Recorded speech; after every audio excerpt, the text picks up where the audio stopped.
But in reality, the main emphasis of the KGB is not in the area of intelligence at all. According to my opinion and opinion of many defectors of my caliber, only about 15% of time, money, and manpower is spent on espionage as such. The other 85% is a slow process which we call either ideological subversion or active measures, активные мероприятия in the language of the KGB, or psychological warfare. What it basically means is to change the perception of reality of every American to such an extent that despite of the abundance of information, no one is able to come to sensible conclusions in the interests of defending themselves, their families, their community, and their country. It's a great brainwashing process which goes very slow, and it's divided in 4 basic stages. The first one being demoralization. It takes from 15 to 20 years to demoralize a nation. Why that many years?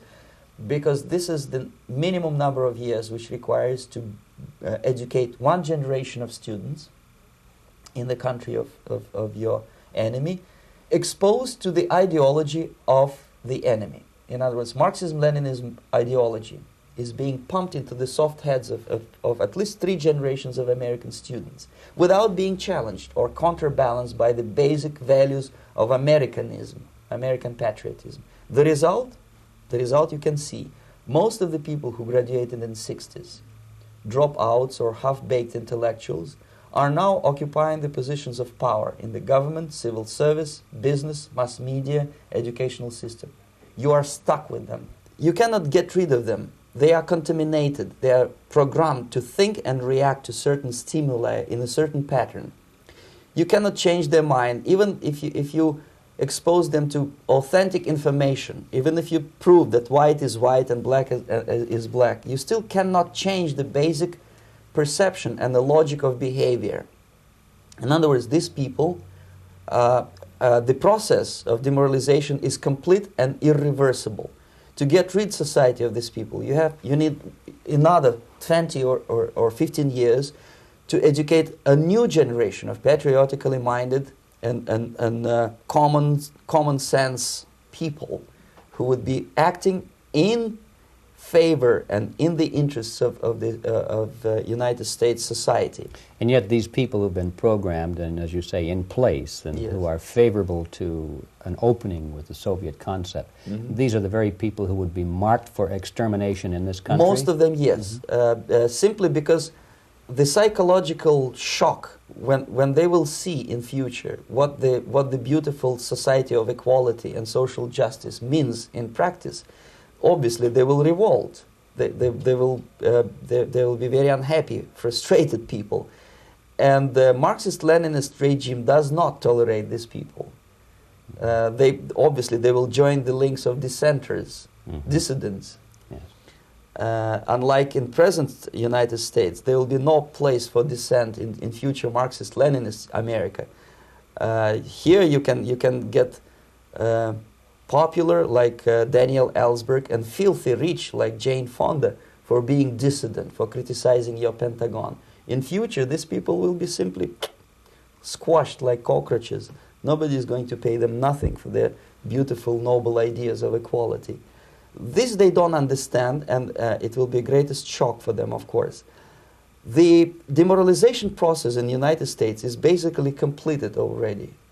For the last 25 years, actually it's overfulfilled, because demoralization now reaches such areas where previously not even Comrade Andropov and all his experts would even dream of such a tremendous success. Most of it is done by Americans to Americans, thanks to lack of moral standards. As I mentioned before, exposure to true information does not matter anymore. A person who was demoralized is unable to assess true information. The facts tell nothing to him. Even if I shower him with information, with authentic proof, with documents, with pictures, even if I take him by force to the Soviet Union and show him concentration camp, he will refuse to believe it until he is going to receive a kick in his fat bottom. When a military boot crashes his balls, then he will understand, but not before that. That's the tragic of the situation of demoralization.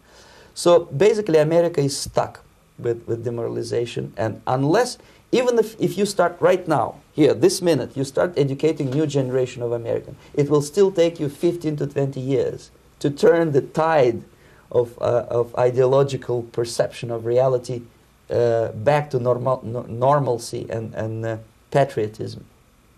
The next stage is destabilization. This time, subverter does not care about your ideas and the patterns of your consumption. Whether you eat junk food and get fat and flabby, doesn't matter anymore. This time, and it takes only from 2 to 5 years to destabilize a nation, what matters is essentials: economy, foreign relations, defense systems. And you can see it quite clearly that in some areas, in such sensitive areas as defense and economy, the influence of Marxist-Leninist ideas in the United States is absolutely fantastic. I could never believe it 14 years ago when I landed in this part of the world that the process will go that fast. The next stage, of course, is crisis. It may take only up to 6 weeks to bring a country to the verge of crisis. You can see it in Central America now. And after crisis, with a violent change of power, structure, and economy, you have so-called the period of normalization. It may last indefinitely. Normalization is a cynical expression borrowed from Soviet propaganda. When the Soviet tanks moved into Czechoslovakia in '68, Comrade Brezhnev said, "Now the situation in brotherly Czechoslovakia is normalized." This is what will happen in the United States if you allow all these schmucks to bring the country to crisis.